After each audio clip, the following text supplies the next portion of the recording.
Assalamualaikum warahmatullahi wabarakatuh. Selamat siang semuanya. Kami dari kelompok 14 2024F akan menyajikan materi pendidikan anti korupsi pada topik 15. Oke, untuk nama anggota kelompok yang pertama ada Virial Jasmine Rakmadi dengan NIM akhir 110. Yang kedua ada Sarah Salsa Aziza dengan NIM akhir 135.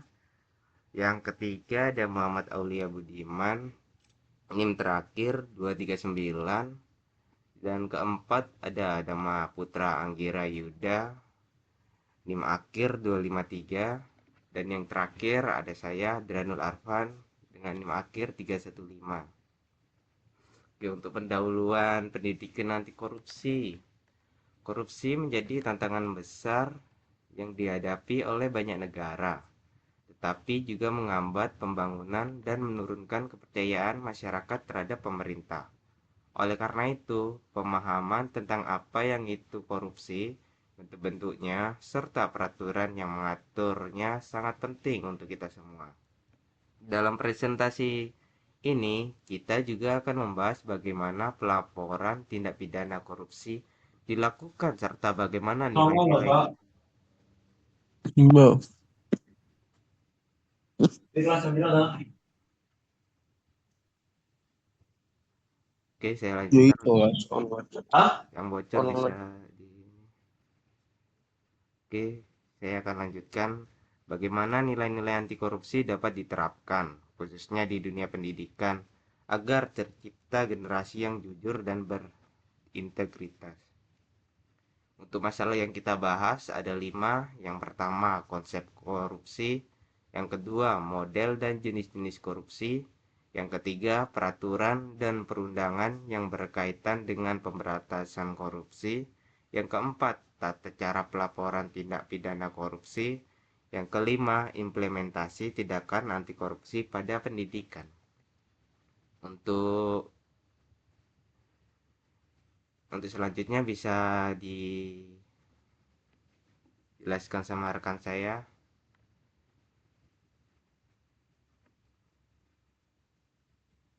Baik, saya sekarang akan menjelaskan tentang konsepnya korupsi ini. Korupsi merupakan tindakan penyalahgunaan kekuasaan atau wewenang untuk kepentingan pribadi atau kelompok tertentu yang pada akhirnya akan merugikan negara atau masyarakat. Bentuk-bentuk korupsi itu beragam, mulai dari penyuapan, penggelapan uang, penyalahgunaan jabatan, hingga praktik-praktik gak etis lainnya. Menurut Menurut Sumarsono dan kawan-kawan dalam bukunya yang berjudul Pendidikan Kewarganegaraan pada tahun 2001, korupsi didefinisikan sebagai penyalahgunaan kepercayaan atau kekuasaan yang diberikan kepada seseorang untuk kepentingan pribadi, yang umumnya berupa uang atau fasilitas. Korupsi dianggap sebagai penyakit sosial yang sangat berbahaya karena dapat merusak sendi-sendi kehidupan berbangsa dan bernegara. Next slide. Lalu saya akan menjelaskan tentang apa aja yang penyebab dari korupsi ini. Yang pertama adalah lemahnya moral individu. Ketika seseorang nggak memiliki integritas atau kesadaran etika, maka peluangnya untuk melakukan korupsi itu lebih besar. Yang kedua ada sistem pengawasan yang lemah.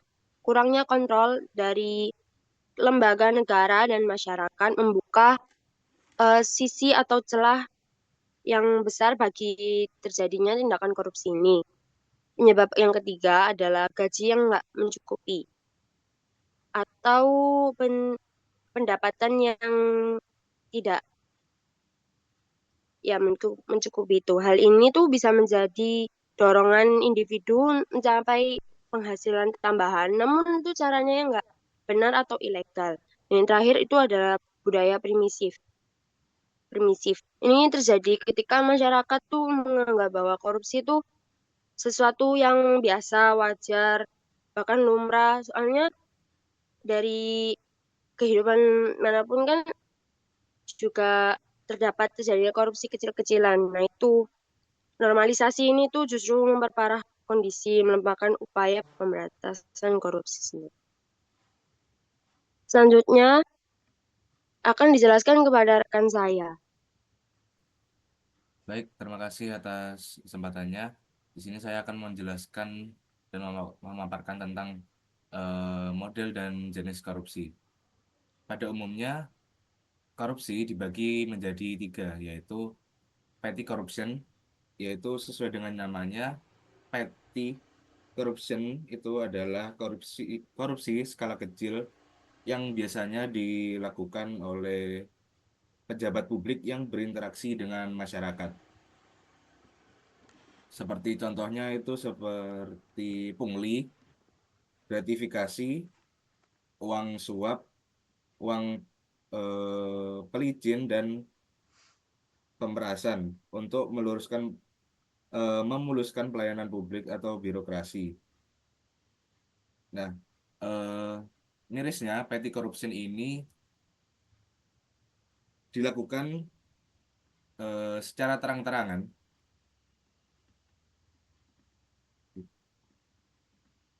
Sebentar. Contohnya seperti waktu kalian ditilang nih, kalian nggak mau repot-repot melakukan sidang, itu kan biasanya dikasih uang pelicin kan, itu sudah termasuk petty corruption.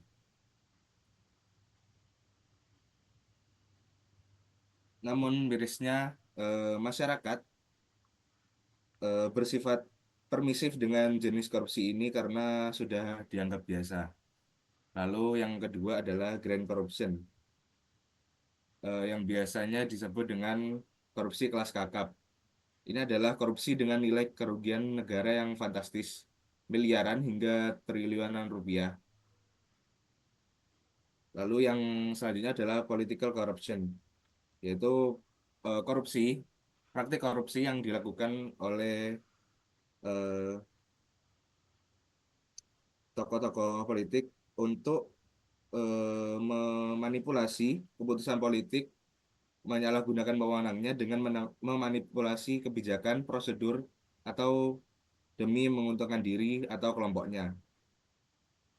Keuntungan ini bukan hanya soal kekayaan, tapi juga status dan mempertahankan jabatannya. Jenis-jenisnya seperti penyuapan, lalu jual beli suara, nepotisme, dan pembiayaan kampanye.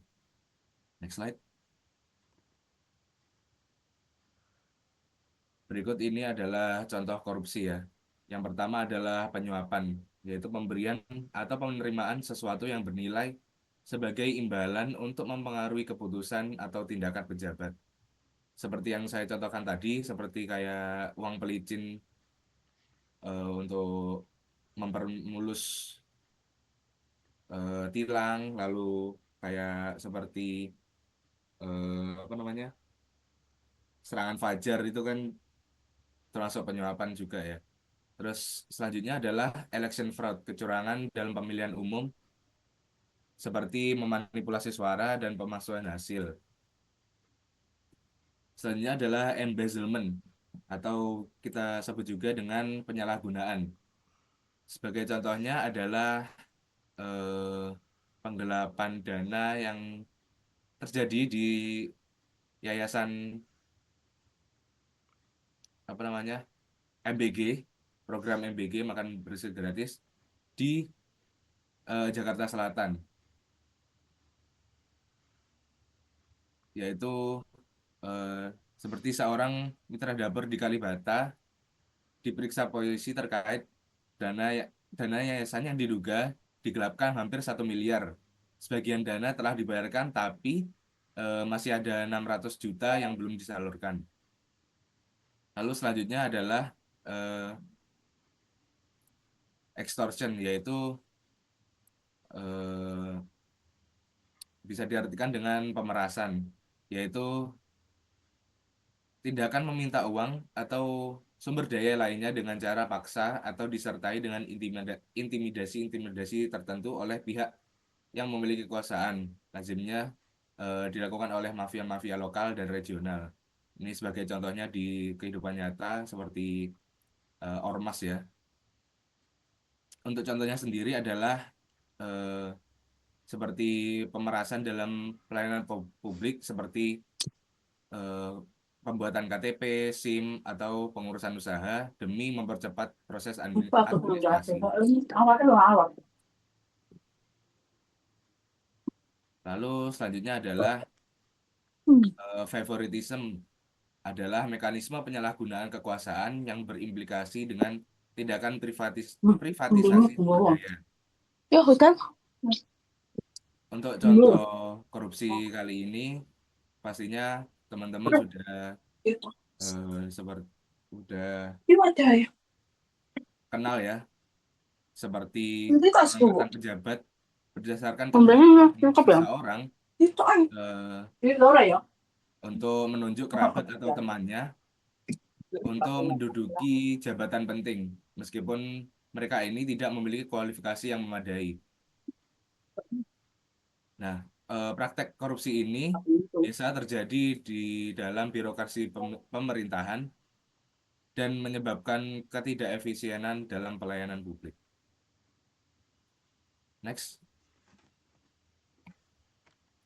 untuk selanjutnya, untuk membahas peraturan dan perundang-undangan, saya serahkan kepada teman saya. Terima kasih.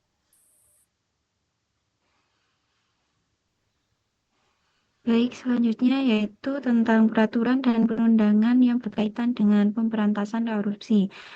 Yang pertama yaitu Undang-Undang Nomor 31 Tahun 1999, UU No 20 Tahun 2001 tentang pemberantasan tindak pidana korupsi. Yang pokok-pokok isinya menjelaskan jenis-jenis korupsi seperti suap, penggelapan, dan gratifikasi, menetapkan sanksi pidana bagi pelaku, memberikan ruang kepada masyarakat untuk berpartisipasi dalam pengawasan. Yang nomor 2 yaitu Undang-Undang Nomor 30 Tahun 2002, UU No 19 Tahun 2019 tentang Komisi Pemberantasan Korupsi atau KPK yang berisikan pokok-pokok isinya pembentukan KPK sebagai lembaga independen, kewenangan KPK menyelidiki, menyidik, dan menuntut kasus korupsi, mengawasi instansi lain dalam penanganan korupsi. Next slide.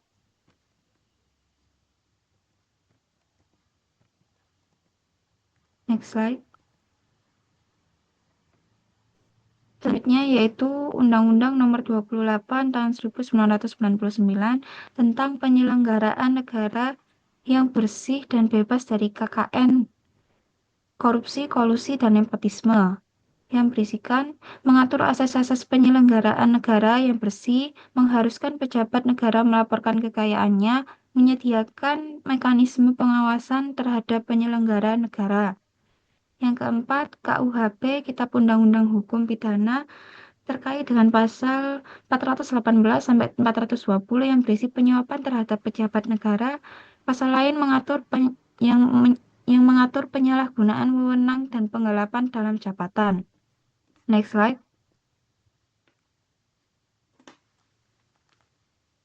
Next slide.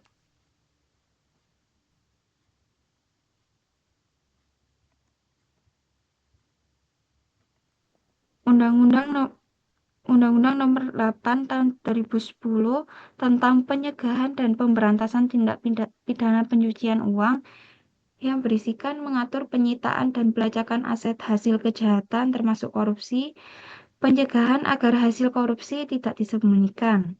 Dan yang terakhir, Peraturan Pemerintah Nomor 71 Tahun 2000 tentang peran serta masyarakat dalam pemberantasan korupsi, yang berisikan memberikan hak kepada masyarakat untuk melaporkan korupsi, perlindungan hukum bagi pelapor.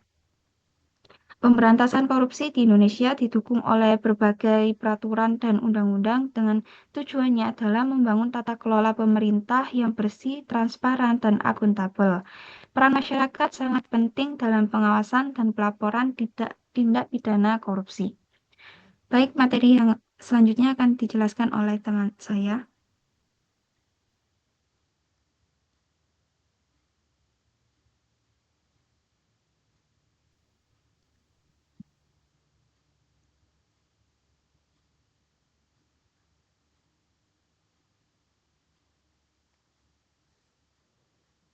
Baik, berikutnya ada tata cara pelaporan tindak pidana korupsi. Pertama-tama kita dapat menyiapkan laporannya terlebih dahulu, yaitu seperti bukti awal. Ini kita dapat melengkapi laporan dengan bukti-bukti seperti bukti transfer, hasil audit, laporan investigasi, rekaman, foto, saksi, dan dokumen terkait. Berikutnya ada identitas sumber informasi. Nah, jika sumber informasi jika memiliki sumber informasi yang dapat dipercaya, maka kita dapat menyertakan identitasnya. Berikutnya ada informasi yang jelas. Nah, kita dapat menyajikan laporan dengan jelas dan lengkap, termasuk identitas pelaku, lokasi kejadian, tanggal dan waktu kejadian, serta jenis korupsi yang diduga terjadi. Next slide. Berikutnya yang kedua ada langkah-langkah pelaporan. Nah, setelah tadi itu kita dapat menyiapkan buktinya terlebih dahulu, yaitu mengumpulkan bukti yang terkait pidana tindak korupsi yang akan dilaporkan seperti yang tadi, terus membuat laporannya. eh, Kita menyusun secara jelas dan lengkap termasuk identitas terlapor atau pelaku, lokasi, tanggal dan waktu, dan jenis korupsi seperti yang tadi. Terus eh, kita dapat mengirimkan laporannya. Nah, itu eh, mengirimkan laporannya beserta bukti-bukti tersebut ke KPK, Kejaksaan Agung atau Negeri, ataupun unit Tipikor Polri. Terus kita dapat mengikuti perkembangan. Nah, jika laporan sudah dikirim, kita dapat mengikuti perkembangan kasus melalui saluran yang sama atau menghubungi KPK, Kejaksaan Agung atau Negeri, ataupun unit Tipikor Polri. Next slide. Terus yang ketiga ada cara menyampaikan laporan. Nah, bisa berupa online, yaitu dengan eh, ke KPK, yaitu ada melalui website KPK, email KPK, ataupun aplikasi Jaga yang merupakan aplikasi resmi dari KPK. Bisa secara langsung dengan datang ke kantor KPK, kejaksaan, atau kepolisian setempat dengan membawa dokumen laporan. Ataupun bisa melalui layanan kantor pos atau eh, jasa pengiriman yang lainnya, yaitu ke alamat resmi lembaga terkait. Yang ketiga ada via telepon. Itu via telepon KPK yaitu 1198. Itu dapat bebas biaya pulsa. Terus yang keempat ada proses setelah pelaporan tersebut.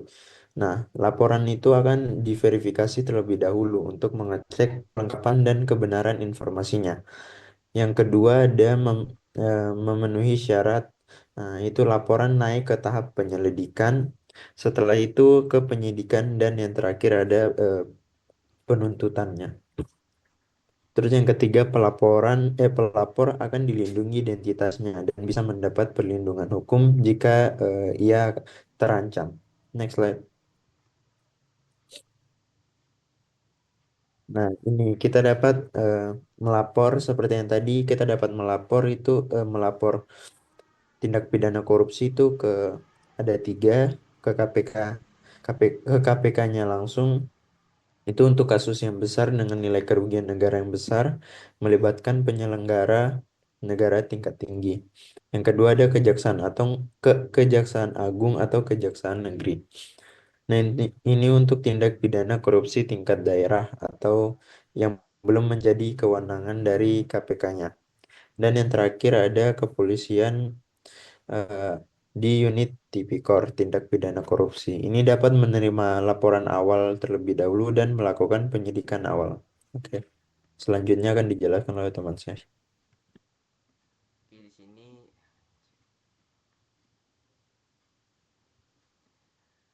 di sini saya akan menjelaskan implementasi tindakan anti korupsi di pendidikan. Yang pertama adalah kegiatan ekstrakurikuler dan praktik langsung. Nilai-nilai anti korupsi harus ditanamkan melalui ekstrakurikuler seperti simulasi kasus korupsi, debat, dan proyek komunitas. Kegiatan ini bertujuan untuk mengasah kemampuan kritis siswa dalam memahami menganalisis dampak korupsi. Dan yang kedua ada peran keluarga dan sekolah.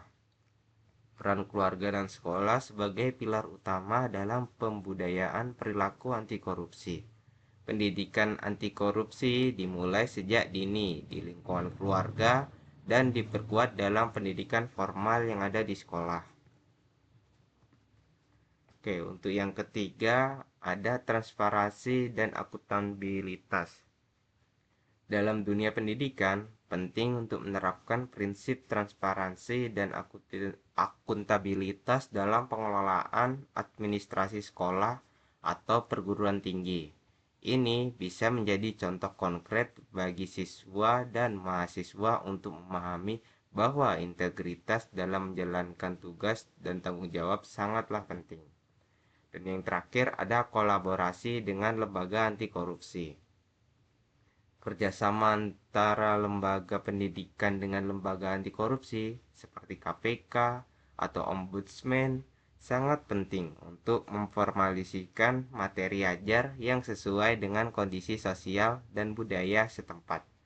Kolaborasi ini juga bisa mencakup penyelenggara lomba atau kompetisi dengan tema anti korupsi, sehingga siswa dapat berpartisipasi aktif dalam mengkampanyekan gerakan ini.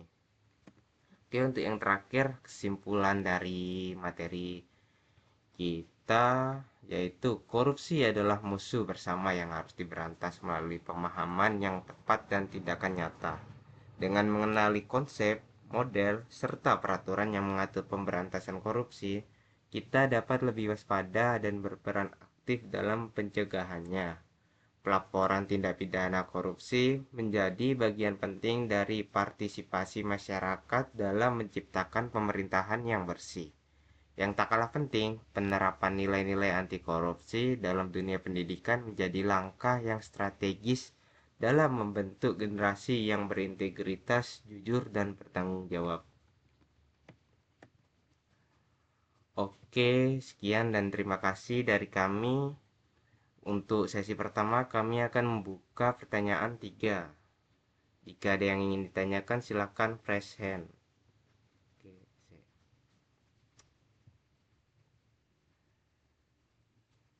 baik, di sini yang pertama ada Sandriera Fatma, bisa open mic.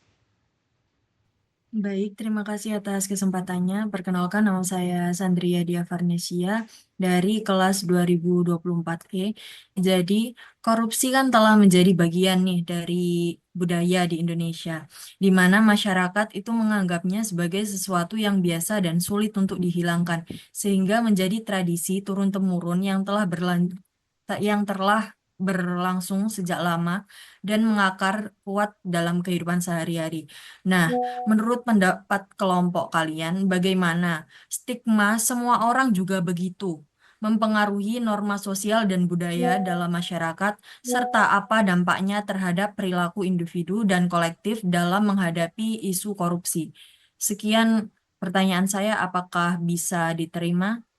Oke, boleh diketik nama, NIM, sama di obrolan. Baik, saya akan drop di kolom chat ya. Terima kasih.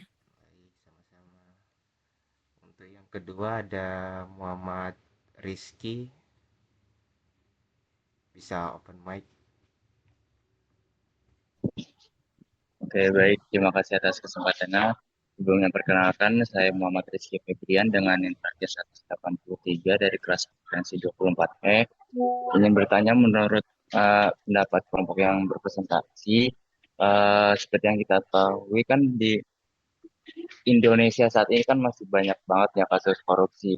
Nah, namun menurut saya kebijakan-kebijakan yang diterapkan oleh pemerintah Indonesia ini masih belum membuat para calon koruptor atau koruptor ini jerah. Jadi mereka tuh tetap aja ngelakuin kejahatan korupsi.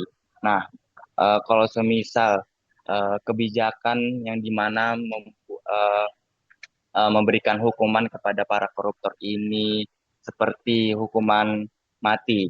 Nah, menurut pendapat kelompok, apakah itu merupakan kebijakan yang tepat dikarenakan ya menurut saya itu lumayan membuat jerah pada calon-calon koruptor ini agar mereka ini takut untuk melakukan eh, tindakan korupsi. Nah, apakah hal tersebut ini merupakan kebijakan yang baik menurut pendapat untuk yang berpresentasi? Mungkin sekian dari pertanyaan yang saya sampaikan. Terima kasih. Apakah sudah jelas? Baik, sudah jelas. Jangan lupa ditulis di kolom chat sama nimnya. Oke, baik. Terima kasih. Oke, sama-sama. Untuk yang ketiga di sini ada Ahmad Asyari, bisa open mic.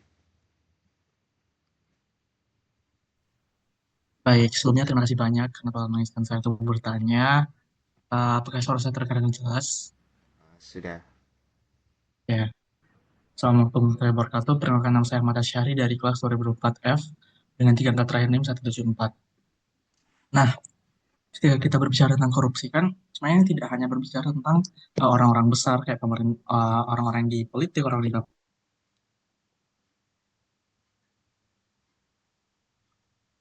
sebagai mahasiswa, sebagai pelajar, sebagai rakyat, mereka kan pasti pernah mengalami yang namanya itu. Nah,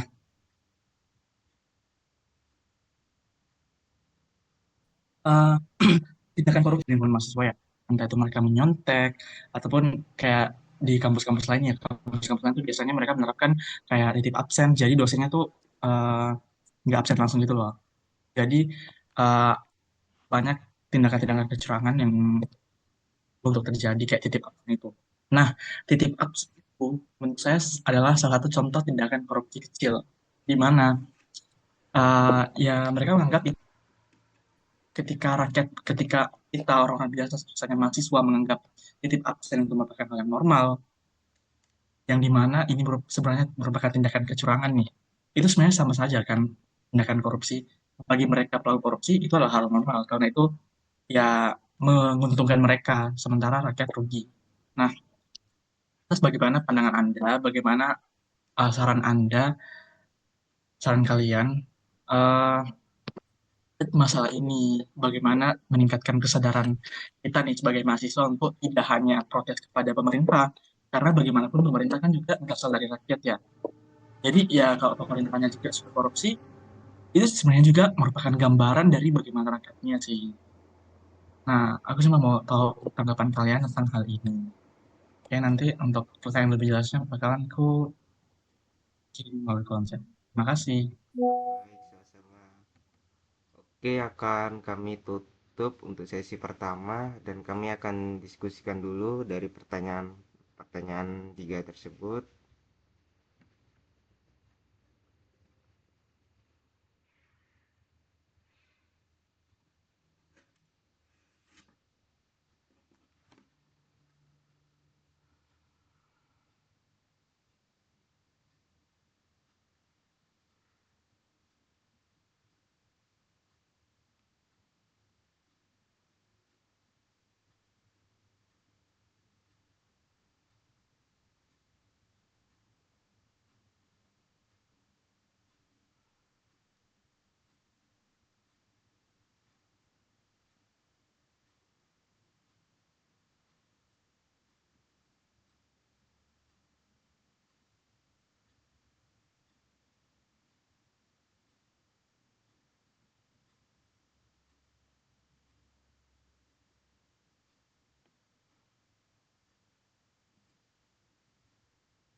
Assalamualaikum teman-teman, selamat pagi.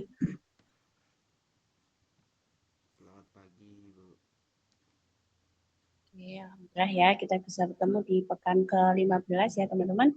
Hari ini teman-teman sudah presentasi ya di pekan terakhir tentang kesetaraan gender ya. Ini masih Gitu ya. mau menjawab pertanyaan.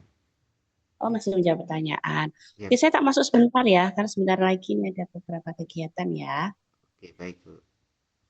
Oke, teman-teman, ini ada pertanyaan nggak terkait tugas ataupun ini ya apa proyek yang harus teman-teman kerjakan? Ada pertanyaan nggak? Ada masalah ataupun mungkin ada kendala dalam pengisian di Sidia? Silahkan bisa disampaikan.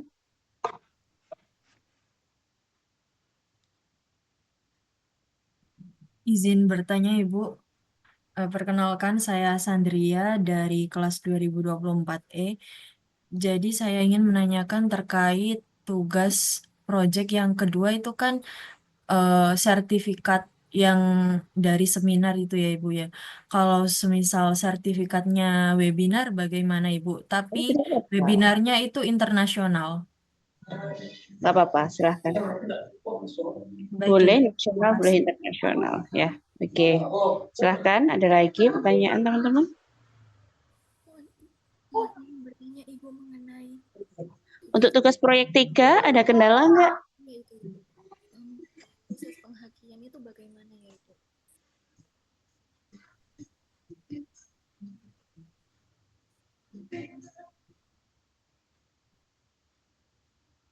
Ada. Tugas proyek 3 itu artikel ya teman-teman ya. Silahkan nanti artikelnya bisa di ini ya.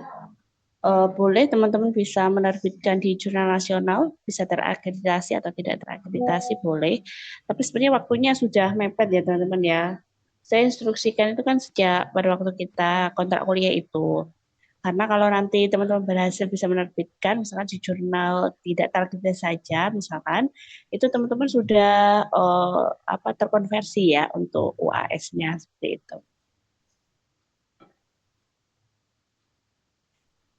Ataupun mungkin teman-teman, Bu Ari saya nggak usah masuk ke jurnal nasional, ibaratnya ribet atau mungkin banyak tugas dan sebagainya. Saya hanya pemenuhan untuk tugas proyek 3 saja, silahkan itu nggak apa-apa. Jadi nanti untuk tugas proyek 3-nya itu tetap dikerjakan dan nanti nilai UAS-nya tetap berdasarkan nilai OAS nasional.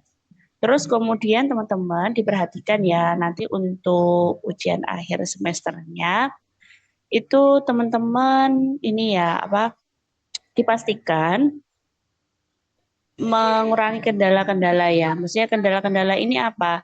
Yang pertama misalkan nih tidak ada alasan, oh Bu Ari ini sinyalnya saya susah gitu ya, sinyal saya susah. Terus kemudian saya bangun kesiangan atau mungkin ada jadwal apa seperti itu. Tolong ya teman-teman karena ini untuk UAS-nya itu bukan dosen yang men-settingnya, tetapi itu adalah dari tim MKWU pusat ya. Jadi seperti ujian nasional tuh ya teman-teman ya. Jadi nanti waktunya sama, kemudian pelaksananya secara daring. Nanti ada tata caranya, bagaimana cara pengerjaannya itu ada. Tolong dipastikan bahwa semua jaringan itu baik gitu ya. Jadi tidak ada alasan untuk misalkan sinyalnya susah dan sebagainya ya. Ini Surabaya ya teman-teman ya, bukan di Gunung Kidul atau di Papua ya. Jadi tolong bisa dipastikan itu. Terus lagi misalkan ada yang terkendala dan lain sebagainya, itu kita tidak bisa menjamin itu akan ada ujian susulan atau tidak ya karena nilai UAS itu kan cukup tinggi ya teman-teman ya. Jadi ini adalah sebagai salah satu cara gitu ya teman-teman supaya nilainya nanti bagus gitu ya. Terus kemudian apa saja materi-materi yang ada di UAS itu apa saja. Jadi materi-materinya itu nanti teman-teman bisa membaca dari materi pekan ke-1 sampai pekan ke 15 yang sudah lengkap di Sidia ataupun dari buku yang kemarin Bu Ari bagikan ya teman-teman ya. Sehingga nanti teman-teman bisa membaca di situ gitu ya. sehingga nanti nilai UAS-nya teman-teman bisa tinggi. Karena berdasarkan pengalaman Bu Ari ya, untuk mata kuliah MKWU itu nilainya cukup rendah ya teman-teman. Nggak ada yang dapat nilai 90 itu jarang ya, karena nggak tahu faktornya apa ya. Padahal materinya itu sudah terkonsep dengan baik.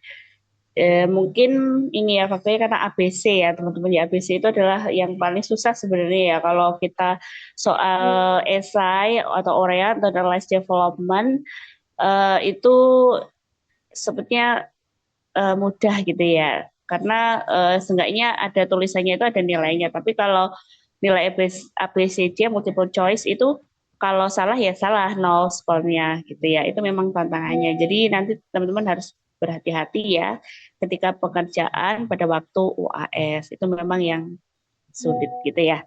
Tolong dipastikan pekan depan semua tugas yang belum itu diselesaikan ya. Jadi nanti awal Juni Bu Ari sudah melakukan proses penilaian untuk mata kuliah MKWU. Jadi saya ngajar itu 3 kelas ya, di Pancasila itu 1, di Kewarganegaraan 2. Silakan nanti teman-teman bisa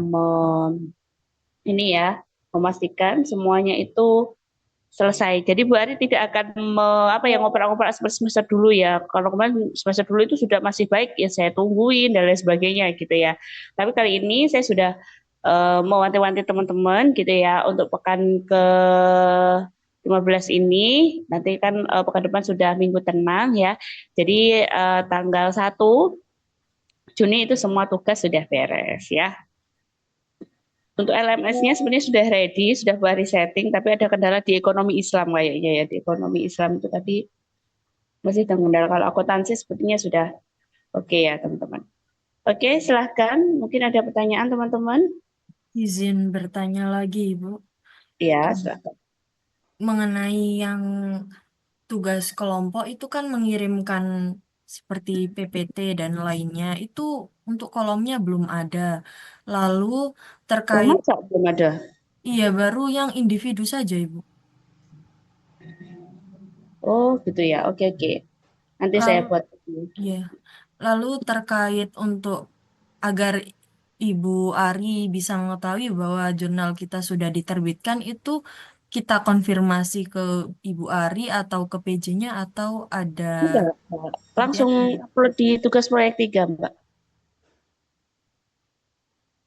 Biasanya kan di situ kalau sudah terbit, ataupun juga ada LOA gitu ya, itu nanti kan pasti ada LOA, misalkan link, bukti submit, kayak gitu loh Mbak. Itu upload saja di sana ya, supaya terrekod dengan baik. Kalau sampean misalkan di grup itu ya, itu nanti saya yang susah. Jadi mending di situ aja. Jadi siapa yang mengumpulkan, siapa yang belum, itu terrekod dengan baik kalau kita lewat CD ya, gitu ya. Baik Ibu, cukup. Terima kasih. Oke. Jadi kalau hanya LOA itu tolong dibuktikan dengan bukti submission ya teman-teman ya, bukti submit dan review. Biasanya kalau sudah ada LOA itu nanti seenggaknya di OJS-nya itu sudah tulisannya under review kayak gitu, bukan submit lagi. Kalau hanya submit itu belum tentu diterima ya teman-teman ya. Tapi kalau under review itu sudah pasti nanti insya Allah ya 90% itu diterima begitu ya. Ibu, saya izin bertanya. Silahkan. Untuk proyek 2 kan sertifikat. Kalau sertifikatnya belum cair, Bu, maksudnya belum keluar sertifikatnya, itu foto untuk kegiatannya aja boleh nggak, Bu? Apa kok belum terbit? Biasanya kan otomatis kan? Nah, itu maksudnya saya itu mencegah aja, Bu, siapa tahu belum keluar. Biasanya sertifikat webinar itu ini coba tak kirimin ya. Di PJMK besok itu ada webinar. Ikut ini.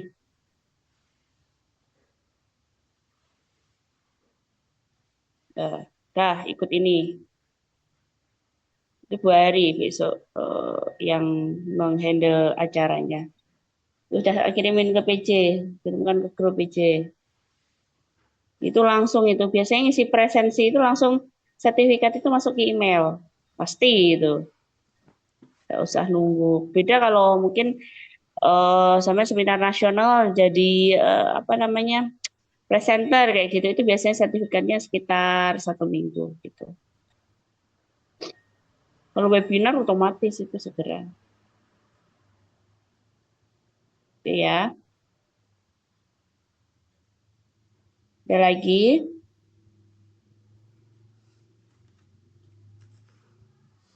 Oke, nanti kalau ada kendala apapun tolong ya disampaikan di grup ya teman-teman ya. Biar kita ini apa komunikasi biar semuanya bisa membaca dan melihat ya. Mohon maaf Ibu izin bertanya. Yang keras Mbak. Ya, mohon maaf Ibu mengenai proyek 3 yang tugas artikel itu kan kalau dihakikan kan UASnya dapat A ya Ibu. Tapi kalau semisal nanti sampai UAS hakinya belum terbit gimana Ibu? Oke, jadi kan ada 2 pilihan ya, boleh haki, boleh diterbitkan di jurnal nasional gitu ya. Oke, nanti ada bukti itu Mbak biasanya registrasi. Bukti registrasi itu loh Mbak. Iya Ibu. Kan ada bukti registrasi itu nanti boleh itu aja ya nanti yang disertakan. Berarti nanti Tapi yang dikumpulkan bukti artikelnya registrasinya. sama bukti Tapi nanti untuk sertifikat hakinya itu harus juga dikirimkan ke Bu Ari, diupload lagi di LMS ya kalau sudah terbit ya. Iya, baik Ibu. Walaupun itu nanti sebagai pengganti UAS, tapi teman-teman itu tetap harus UAS ya. Walaupun berapapun nilainya, tapi nanti dikonversi gitu. Paham nggak maksudnya? Paham Ibu. Oke. Itu ya. Ya ada pertanyaan lagi, silahkan. Sama enggak jaluk KTP ini Bu Ari, sama tanda tangan Bu Ari? Iya Ibu, TTD sama KTP-nya. Iya.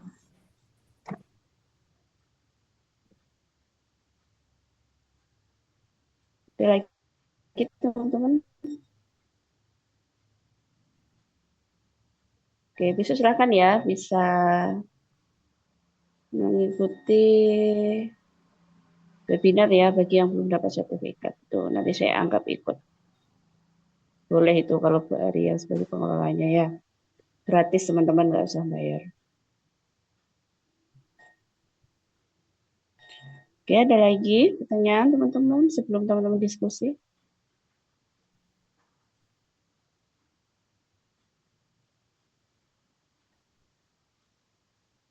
Cukup?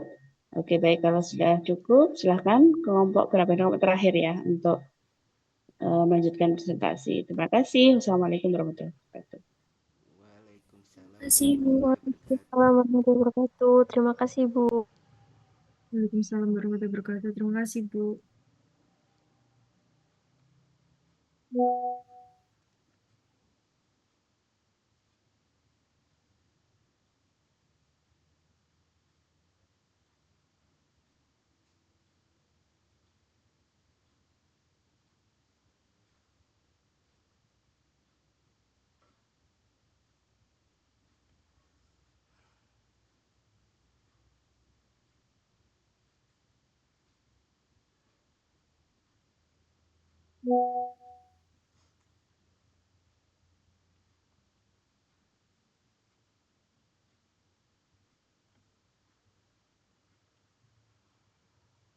Baik, untuk menjawab pertanyaan dari Sandria tadi mengenai menurut pendapat kalian bagaimana stigma semua orang juga begitu itu mempengaruhi norma sosial dan budaya dalam masyarakat serta apa dampaknya terhadap perilaku individu dan kolektif dalam menghadapi isu korupsi.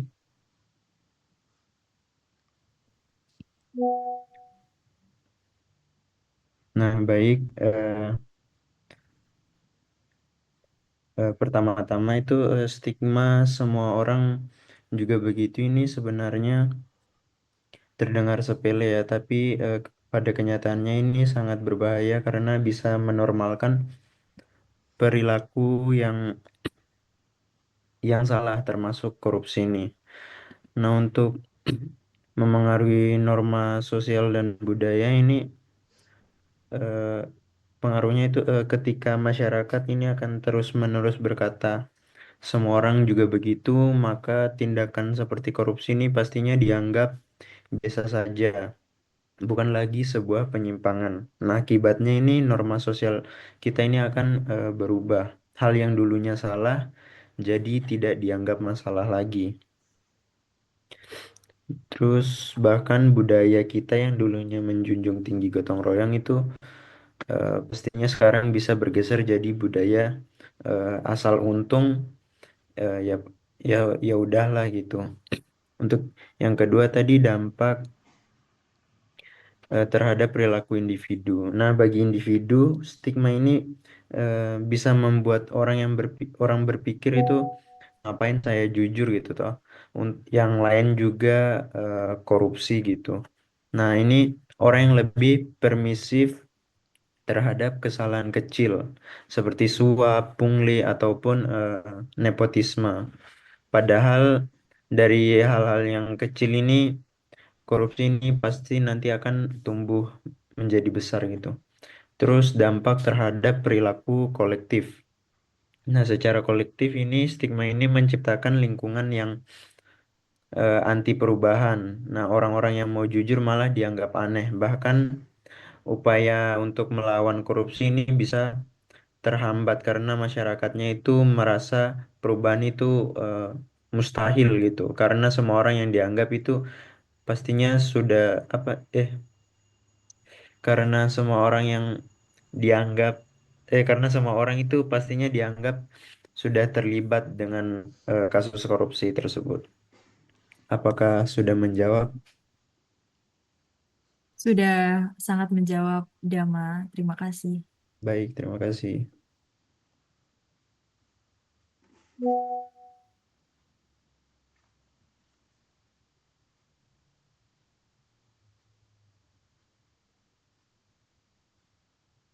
Baik, saya akan menjawab pertanyaan dari Muhammad Rizky Febrian terkait pendapat kebijakan hukuman mati kepada koruptor.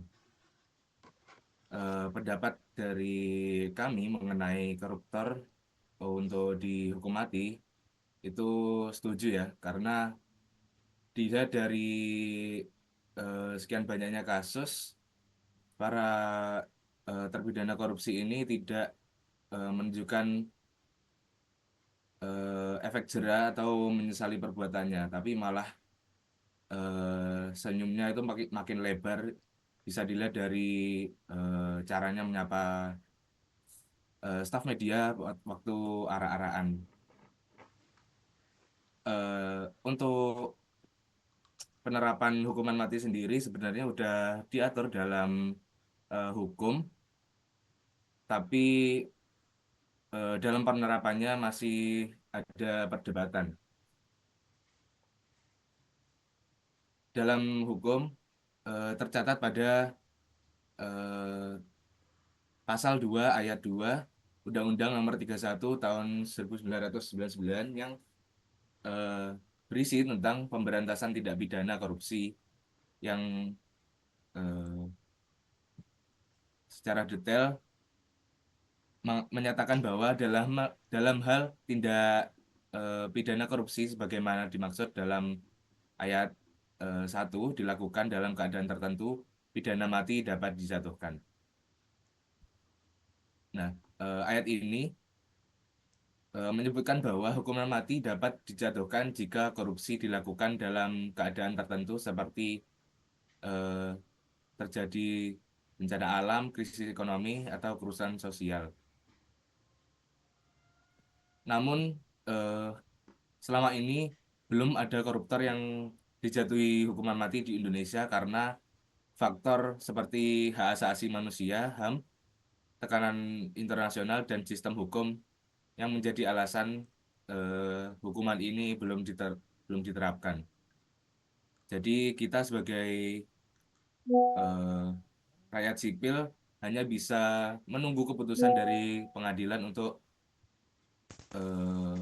kapan hukuman mati ini dapat diterapkan pada pelaku tindak korupsi. Sekian dari saya, apakah bisa diterima? Oke, baik, cukup menjawab sekali atas pertanyaan saya dan dapat saya terima. Terima kasih atas jawabannya. Saya kembalikan lagi kepada kelompok yang presentasi.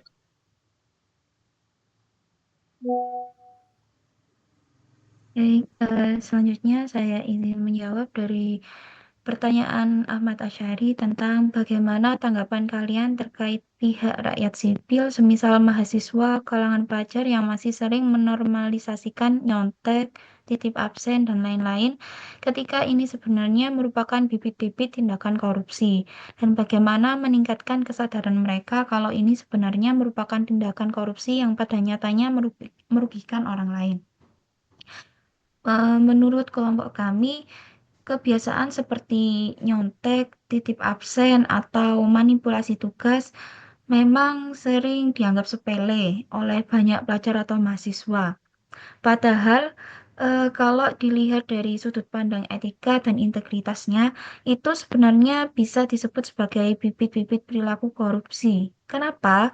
Karena di dalamnya ada unsur ketidakjujuran, penyalahgunaan aturan, dan upaya untuk mendapatkan sesuatu seperti nilai atau keuntungan dengan cara yang tidak benar. Kalau dibiasain, lama-lama akan membentuk karakter yang permisif terhadap kecurangan, dan hal itu bisa terbawa sampai ke dunia kerja atau kehidupan bermasyarakat. Untuk meningkatkan kesadarannya, mungkin ada dua pendekatan yang harus dilakukan, yaitu yang pertama dari sisi edukasinya. Penting banget memberikan pemahaman bahwa korupsi itu tidak hanya soal uang atau pejabat, tapi juga soal nilai-nilai dasar seperti kejujuran dan tanggung jawab. Ini bisa dilakukan lewat pendidikan karakter di kampus, atau diskusi terbuka, atau bahkan lewat media sosial. Yang kedua, perlu juga ada keteladanan dari lingkungan. Kalau dosen, guru, atau seniornya tegas dan konsisten dengan nilai kejujuran mahasiswa juga akan lebih mudah mengikutinya. Dan yang terakhir, penting untuk menanamkan bahwa setiap tindakan tidak jujur, sekecil apapun, tetap akan berdampak bukan cuma buat diri sendiri, tetapi juga bisa merugikan orang lain. Jadi kalau kita ingin negara ini bebas korupsi, kebiasaan baik harus dimulai dari kita dulu dan sejak kita masih belajar. Baik, apakah pertanyaannya sudah cukup menjawab, Pak Syari? Baik, terima kasih ya atas jawaban. Terima kasih. Baik, di sini kami akan buka sesi kedua. Untuk yang raise hand, apakah bisa diturunkan? Oke, baik. Untuk kita buka sesi kedua, 1, 2, 3. Oke, di sini yang pertama ada Revalin Aurelia, bisa untuk open mic. Baik, sebelumnya terima kasih atas kesempatannya moderator. Apakah suara saya sudah terdengar? Baik, terdengar jelas.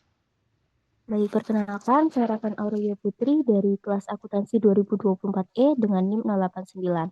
Nah, saya mau tanya, di Indonesia saat ini kan telah mengadopsi berbagai strategi pemberantasan korupsi ya, termasuk digitalisasi layanan publik seperti e-budgeting, e-prosmen, dan layanan pengadaan secara elektronik lainnya, yang diklaim dapat meminimalkan celah korupsi. Namun, korupsi ini kan tetap marak terjadi ya, bahkan di instansi yang sudah menerapkan sistem digital, seperti yang terjadi dalam kasus korupsi pengadaan APD COVID-19 oleh mantan Menteri Sosial Juliari Batubara, dan dugaan korupsi proyek digitalisasi oleh pejabat Kementerian Kominfo. Nah, menurut kelompok kalian, apakah ini menunjukkan bahwa korupsi di Indonesia lebih merupakan masalah budaya dan mentalitas kekuasaan daripada sekedar kelemahan sistem, dan bagaimana seharusnya pendekatan teknologi dan pendidikan etika dikombinasikan untuk menghadirkan reformasi birokrasi yang lebih substansial? Sekian pertanyaan saya, apakah sudah jelas? Baik, sudah jelas. Jangan lupa ditulis di kolom chat sekalian nama nih. Baik, terima kasih.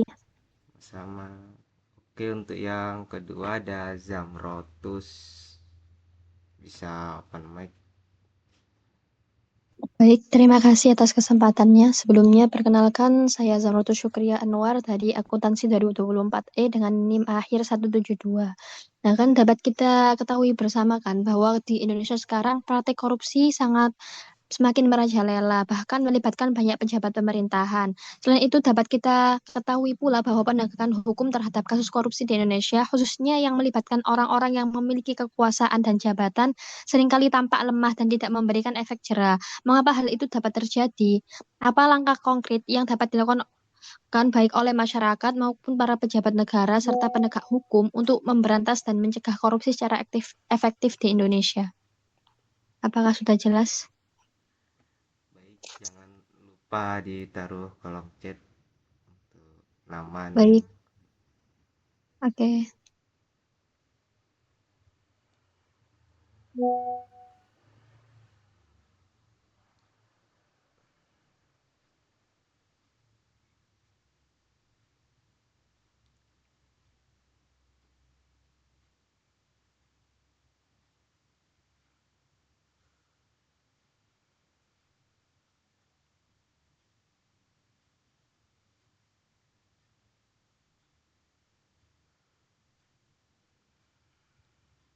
Baik,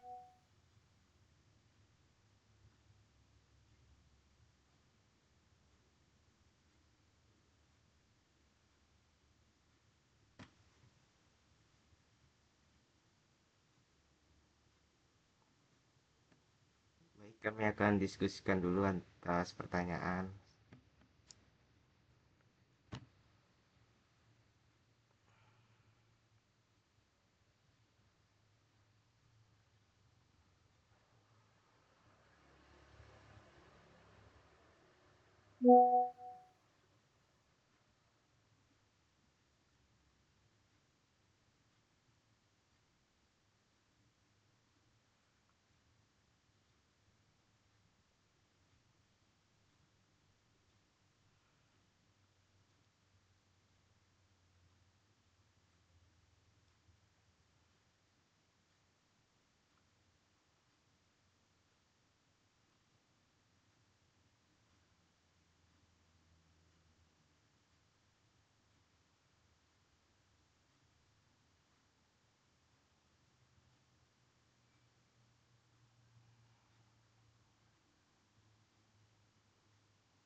Baik, di sini saya akan ingin menjawab tentang pertanyaan Revalin Aurelia Putri. Ya, menurut kelompok kalian, apakah ini menunjukkan bahwa korupsi di Indonesia lebih merupakan masalah budaya dan mentalitas kekuasaan daripada sekedar kelemahan sistem? Bagaimana seharusnya pendekatan teknologi dan pendidikan etika dikombinasikan untuk menerapkan reformasi birokrasi yang lebih substansi.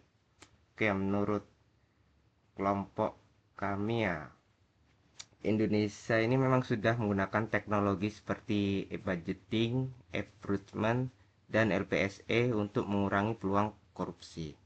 Tapi kenyataannya, korupsi tetap saja terjadi, bahkan di instansi yang sudah memakai sistem digital. Contohnya seperti kasus korupsi pengadaan APD oleh ex-Menteri Sosial atau proyek digitalisasi di Kementerian Kominfo. Oke, untuk hal ini tuh menunjukkan bahwa masalah utama korupsi itu bukan hanya soal sistem yang lemah, tapi lebih pada mentalitas orang-orang yang punya kekuasaan yang ada di Indonesia ini. Selama masih ada niat untuk menyalahgunakan wewenang dan mencari keuntungan pribadi, maka secanggih apapun sistemnya tetap bisa dimanipulasi. Oleh karena itu ya, untuk teknologi saja itu tidak cukup, harus ada pendidikan etika yang kuat supaya sejak dini orang belajar bahwa jujur dan bertanggung jawab itu penting. Pendidikan ini tidak hanya diberikan di sekolah, tapi juga harus diterapkan di lingkungan kerja dan pemerintahan yang ada di Indonesia ini. Selain itu, sistem birokrasi juga harus adil. Misalnya nih, kayak orang yang naik jabatan bukan karena kedekatan, kayak udah plek CS gitu sesama ini, tapi karena kemampuan dan integritas. Harusnya itu kemampuan sama integritasnya, bukan kayak naiknya itu dari orang dalam gitu. Jadi ya kalau mau benar-benar mengurangi korupsi, kita perlu gabungkan ya antara teknologi yang transparan dan pendidikan karakter yang mendukung kejujuran. Dengan begitu, reformasi bukan cuma di atas kertas, tapi juga terasa nyata dalam sikap atau perilaku. Ya seperti yang kayak Kominfo itu, oh nggak jadi ya. Oke, apakah sudah jelas untuk jawaban saya, Revalin? Baik, sudah jelas. Terima kasih ya atas jawabannya. Baik, terima kasih. Untuk pertanyaan selanjutnya akan dijawab oleh rekan saya. Baik, menjawab pertanyaan dari Zamrotus, saya Prial Jasmine Rahmadi dari Teknik Mahir 110. Memang nggak bisa dipungkiri ya bahwa praktik korupsi di Indonesia itu makin meluas, bahkan itu melibatkan pejabat-pejabat pemerintah yang memiliki kekuasaan besar. Satu, mengapa penegakan hukum terhadap kasus korupsi itu terutama melibatkan kalangan elit ya, jadinya sering kelihatan lemah karena adanya konflik kepentingan, intervensi politik, sama lemahnya integritas. Nah, dari situ tuh dampaknya bukan hanya pada sistem hukum, tapi juga pada kepercayaan masyarakat. Jadi ketika publik melihat bahwa hukum nggak berjalan adil, maka rasa apatis pemberantasan korupsi itu sendiri, memunculkan rasa apatisnya itu sendiri. Nah, oleh karena itu dibutuhkan langkah konkret dalam kolaboratif dari dua arah, yaitu masyarakat dan pemerintahnya. Masyarakat itu memiliki peran penting sebagai pengawas sosialnya, mengedepankan sikap kritis terhadap kebijakan publik, aktif menyuarakan pendapat, suara, setelah menolak praktik suap dalam kehidupan sehari-hari. Lalu terhadap pihak pemerintahnya dalam penegakan hukum ini, reformasi internal itu sangat dibutuhkan. Penegakan hukum harus benar-benar independen tanpa campur tangan politik. Terus juga adanya transparansi.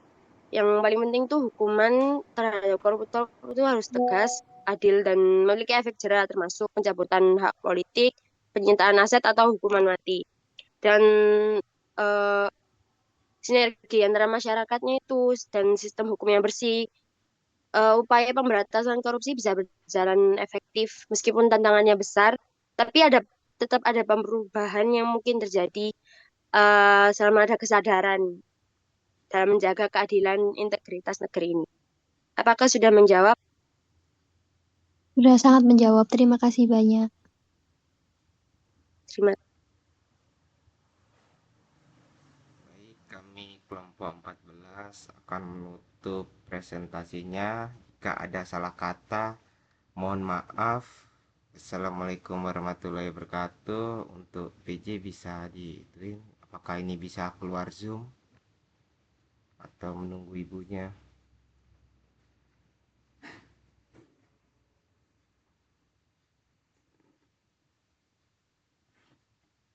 Baik, terima kasih atas partisipasinya.